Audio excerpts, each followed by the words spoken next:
Hey guys, welcome to another episode of Smash JT. In this episode, I'm going to be reviewing Wulverblade. Yeah, that.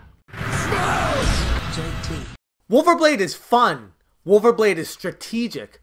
Wulverblade is hard as fuck. To begin, the storyline is immensely powerful. It's focused on ancient British history, being rich in realism and lore. And while playing through this, I felt a true sense of awe. This game takes the idea of drawing a player into a game to a whole new level. Unique cinematic experiences and awesome voice acting create a living, breathing world to play in. King Arthur! I know of no such king, but I look forward to taking his head. I wouldn't worry about Arthur, my friend, because we'll make sure you never leave this cave alive. That is, until its head gets chopped off. Wulverblade is a classic side-scrolling beat-em-up reminiscent of such greats that came before it like Double Dragon, Streets of Rage, Final Fight, and countless others. There's no hand-holding, no tutorial, and No holds barred. spanning 8 gorgeous levels of ancient forests, thundering rivers, torch-lit woodlands, and Roman forts, the variety in level design seem nearly endless. The graphics are simply beautiful, the artwork in motion is fluid and accurate, the game has been meticulously crafted in 1080p, and how Wulverblade pairs the actual sound samples taken from location mixed with high-quality atmospheric music, it truly creates a unique game world.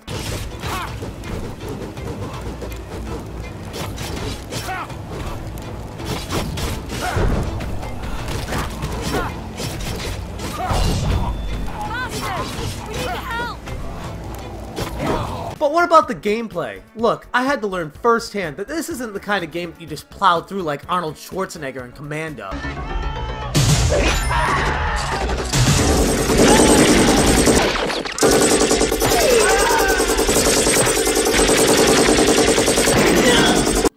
It goes against everything that every side-scrolling beat-em-up has taught you up to this point. Each enemy skirmish throughout the level needs to be a well-thought-out strategic attack, and if not executed flawlessly, you're gonna have a bad time. The controls mapped onto the gamepad make all the sense in the world. However, even though that you can select from 3 different characters with different stats, no matter who was selected, they felt slow and sticky.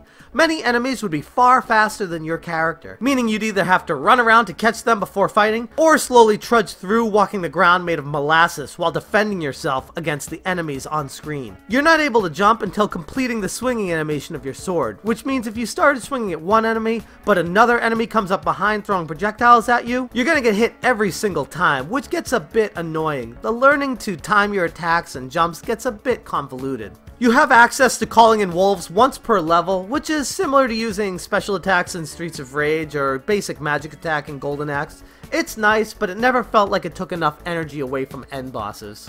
The most important aspect of this game by far is managing your rage meter. You build up the rage meter simply by attacking enemies. A lot. And if you die before the rage meter fills up, it starts back at 0 on your next life. So it's absolutely vital to build this up to maximum capacity and use it before your character bites the dust. But what even is the rage meter? It's a simple press of the L button that sends your character into a fast-paced attack, invincible state that recovers energy rapidly. Wulverblade is an extremely challenging game, and without proper management of this rage meter, Wulverblade is an impossible game. And while I enjoyed this game a tremendous amount, the problems come in subtly at first, but as time goes on while playing, a tsunami of frustration is likely to take over. You start with a sword as your main weapon, but can gain access to a secondary, more powerful weapon throughout playing a level. At times these will be hidden in pots or crates, while other times enemies will drop them. I cannot stress how important this secondary weapon is. It allows for longer, more powerful combos that, without having, would make the later levels nearly impossible to pass. And while replaying the same stage over and over again, the cheapness of the game felt overwhelming at times. While I mentioned the ability to carry a second weapon to create more powerful combos exists, unfortunately many times playing through the levels came down to the luck of the draw, if an enemy or crate actually held the item that would benefit you. Because there's a level of randomness to obtaining these helpful items, and at times that made getting through some of these stages feel more like luck than skill. There are plenty of hidden items and places where specific rage potions and health are always located, Wulverblade, so item drops weren't always random, but to be honest, I would have preferred more consistency with the item drops, and what to expect out of all crates, so I could plan my attack on any given stage accordingly. That's why my final score for Wulverblade is a 7 out of 10.